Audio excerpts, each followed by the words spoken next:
ఇంకేంటి సార్ విశేషాలు? చెప్పాలి సార్. ఏదో కానీ భలే నవ్వుకుంటూ అసలు భలే ఉంటుంది సార్ మీది. అదేం సార్ అంటే ఇబ్బంది పడుతూ బాధపడుతూ ఉండమంటారా ఇప్పుడు?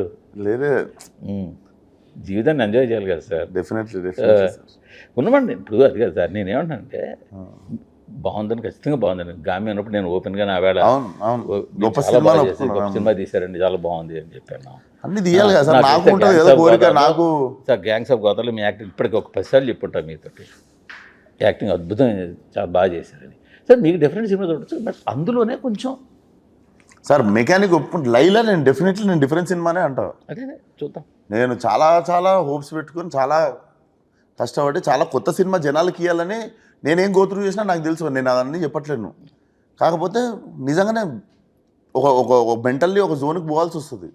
ఆ మెంటల్ జోన్కి పోయినోటికి తెలుస్తుంది అది. మీరు ఎగ్జాంపుల్స్ తీసిరు కానీ మీరు తీసిన ఎగ్జాంపుల్స్ కూడా ఎన్ని సంవత్సరాల కిందేవో మీకు తెలుసు. మధ్యలో ఎన్ని సంవత్సరాలు కష్టం, అప్పుడే కష్టం సార్. అప్పటికంటే ఇప్పుడే కష్టం సార్. ప్రతి ఒక్కటి ఇప్పుడు ఇంకా ఎక్కువ జడ్జిమెంట్లు జనాలు. జడ్జిమెంట్ పక్కన పెట్టండి, ఆవేళ సీజీలు లేవు, డిఏలు లేవు, ఏవి సార్. ఆ టైంలో సినిమాలే ఎక్కువ లేవు సార్. ఆ టైంలో కాదు, ఆ రోజున అందంగా చూపించడం అంటే అంత ఈజీ కాదు సార్. అప్పుడు షార్ట్లు ఎన్ని, ఇప్పుడు షార్ట్లు ఎన్ని మీకు తెలుసు. అప్పుడు సినిమా మొత్తంలో ఎన్ని కట్లు ఉన్నాయో ఇప్పుడు ఒక సీన్లో అన్ని కట్లు ఉంటున్నాయి. సో మేకింగ్ కష్టమైంది. జనాలు ఇప్పుడు ప్రతి ఒక్కరి చేతిలో ఫోన్లు. ఎవడు ఇప్పుడు ఫస్ట్ ఇరిటేటింగ్ థింగ్ ఏంది, ఆ గెటప్లో వచ్చి బయట తిరుగుతున్నప్పుడు ఎవడు ఫోన్ తీసి రికార్డ్ చేస్తున్నాను. ఇట్లా వెయ్యి ఆ టైంలో సినిమా కెమెరా సెట్లో. ఇప్పుడు 1000 మొత్తం మనిషి నిల్చుంటే చుట్టూ కెమెరాలే. సో తెలియకుండా ఒక డిస్కంఫర్ట్ వచ్చేసింది ఆ గెటప్లో తిరగడం. సో అప్పుడులో సినిమా కెమెరాలో క్యాప్చర్ అయింది.